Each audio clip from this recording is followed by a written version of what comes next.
Najveći broj pasa, ukoliko nema neku ozbiljniju traumu, uglavnom voli kupanje i vodu. Naravno, neke rase, pogotovo one koje pripadaju lovnim psima, prosto obožavaju vodu i koriste svaki trenutak da utrče u reku ili jezero. Međutim, iako ova aktivnost može da bude veoma zabavna, kako za ljubimca, tako i za vlasnika, treba imati na umu i neke druge aspekte kupanja u rekama, jezerima ili moru.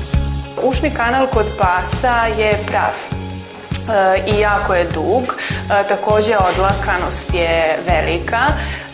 Posebno psi, odnosno rase pasa koje imaju duge ispuštene uši, možemo reći da su kritičnije od rasa koje imaju prave i uspravne uši, iz tog razloga što je lošija ventilacija i kada je u pitanju kupanje, preterana vlažnost se može pojaviti u samom ušnom kanalu. Pre svega, vlažna sredina i nedovoljna ventilacija ušnog kanala stvaraju povoljne uslove za razvoj već postojećih mikroorganizama koji su prisutni na koži.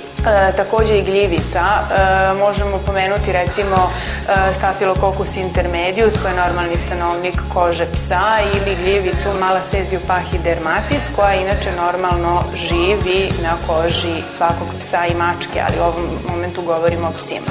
U slučaju svih nepovoljnih faktora dolazi do njihovog umnožavanja i stvaranja jednog procesa u spoljašnjem ušnom kanalu.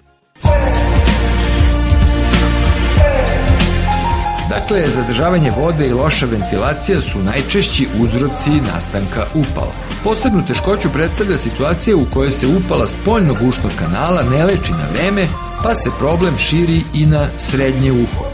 Kada se nađete na moru ili recimo na odmoru i primetite da je pas posle kupanja trese glavom, nemojte sami preduzimati neke mere, štapićima za uši čistiti, acidi boriti kiselinom i tako dalje. Uglavnom, možete sami površno očistiti vatom ili možda još bolje gazom višak vode koja se našla u ušnom kanalu, ali najbolje je da se obratite lokalnom veterinaru koji će to vrlo brzo uraditi na adekvatan način.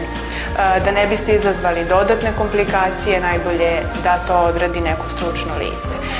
Što se tiče same odlakanosti, ne bi bilo loše da u ovom periodu velikih vrućina i ako ostajete u gradu ili idete na odmor, da šišate redovno vaše kućne ljubimce i da čupate dlačice koje su prisutne u ušnom kanalu. Na taj način obezbeđujete i bolju ventilaciju i samim tim jedan lagodniji osjećaj za vaše kućne ljubimce.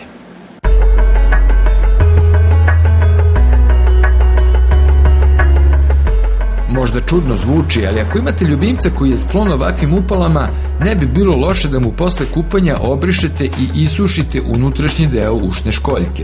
Ukoliko ste još u prilici da ga posle kupanja odvedete i kod veterinara kako bi mu on isušio i spoljni ušni kanal, učinili bi sve da do upale ne dođe. To je jako važno jer upale ušiju, osim što izazivaju bol, utiču i na promenu ponašanja ljubimca. Kako ne bi došlo do takvih pa i težih problema zbog bezazlenog kupanja, rashlađivanja i igre u vodi, posavetujte se sa veterinarom kako da pomognete svom prijatelju koji toliko voli vodu.